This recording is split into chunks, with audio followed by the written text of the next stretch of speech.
Good afternoon, Ian Maddox, Hitchcock Maddox Financial Partners. We have arrived at our next session, Financial Planning Simplified. We've done this as a video Q&A, and sometimes we just have polls, and other times we'll just cover a particular subject. In this situation, we have a poll question, and here it is.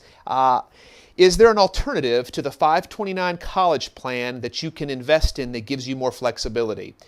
And there's another couple of sentences that follow this up, but the premise is, let's say that you have a student, your child, that is pretty smart, and you anticipate they're going to get scholarships. The limitation with a 529, if you're not aware, is that it has to be used for qualified education expenses, all right? I'm not going to cover what all of those are. It's actually fairly broad, but it has to be tied into something that's educational basic. So if your student gets a full ride and you've set aside a bunch of money into a college savings vehicle that you now don't need, that can be problematic. So let me cover a couple of things. Yes, there are alternatives.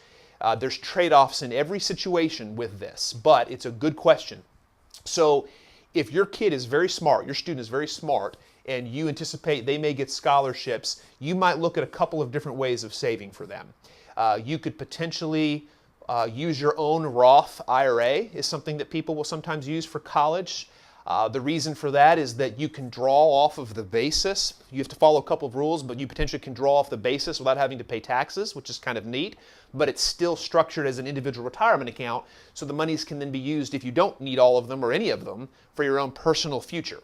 So that's one option. Some people will just literally save cash, right? It could be in a taxable investment account. It might just be sitting in a bank.